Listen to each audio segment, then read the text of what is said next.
Hello everyone, কী অবস্থা সবার? আশা করি সবাই খুব ভালো আছো। আমরাও খুব ভালো আছি। এটা আমাদের ভাইয়ের হাতে ছাতু দেওয়ার ব্লগ। এটা মেইনলি বছরের শেষ দিন, মানে চৈত্র সংক্রান্তির দিন করা হয়। ভাইয়ের দীর্ঘায়ু ও মঙ্গল কামনার্থে এই দিনে আমরা ভাইদের হাতে ছাতু দেই। এই রিচুয়ালসটা আমি প্রথমবার শ্বশুরবাড়িতে করলাম। সব ভাই বোনরা আসতে পারেনি তাদের বিজি শিডিউলের জন্য, আর আমি অফিসের কাজে ব্যস্ত ছিলাম, আগে থেকে প্রিপেয়ার্ড ছিলাম না। আশা রাখি সামনের বার সব ভাই বোনরা মিলে এই দিনটাকে আমরা ভালোভাবে সেলিব্রেট করব।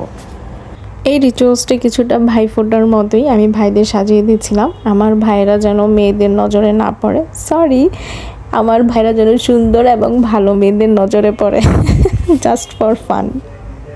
আমার কাছে ভাইফোঁটা আর ভাইয়ের হাতে ছাতু দেওয়ার এই রিচুয়ালসগুলো আমার খুব ভালো লাগে, কারণ এতে করে ভাই বোনদের মধ্যে একটা ভালো সম্পর্ক থাকে আর ভাই বোনের একটা বিশেষ দিন পালন করা হয় সবাই মিলে।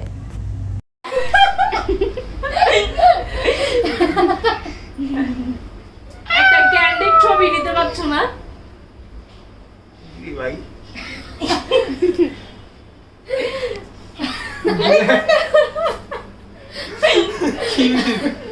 টাকা উপরে টাকা বেটা তো ই পরে নাই নিচে টাকা ওই যে একবারে 3 টাকা মেরা দিলে। এই তো আমি ভাইদের হাতে ছাতু দিচ্ছিলাম। এটা আমাদের রিচুয়ালসের মেইন পার্ট।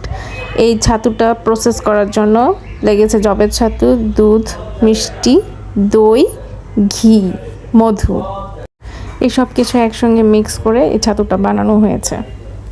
ভাইদের হাতে ছাতু দেওয়ার নিয়ম হচ্ছে 3বার আমি ভাইদের হাতে ছাতু দিয়েছি, এরপর ওরা হাত ধুয়ে যার যার মতো খেয়েছে।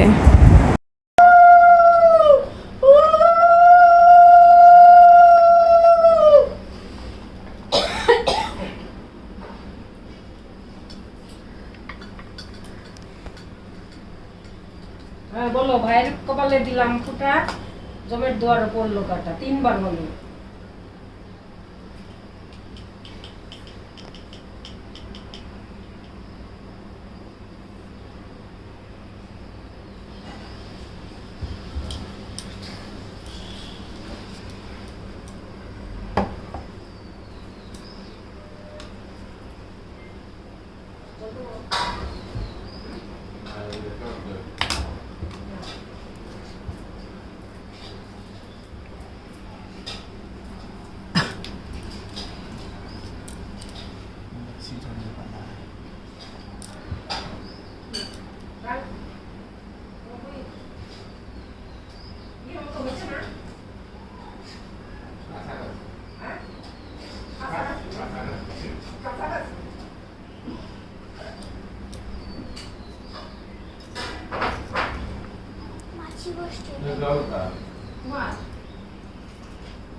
এই তো আমি ভাইদের হাতে ছাতু দেওয়া শেষ করলাম, এরপর আমার ননদ ওর ভাইকে দিচ্ছিল।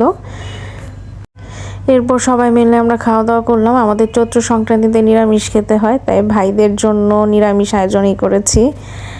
এই তো ছিল আমাদের ভাইয়ের হাতে ছাতু দেওয়ার দিন। দিনটা খুব ভালো কেটেছে। Thanks for watching, tata.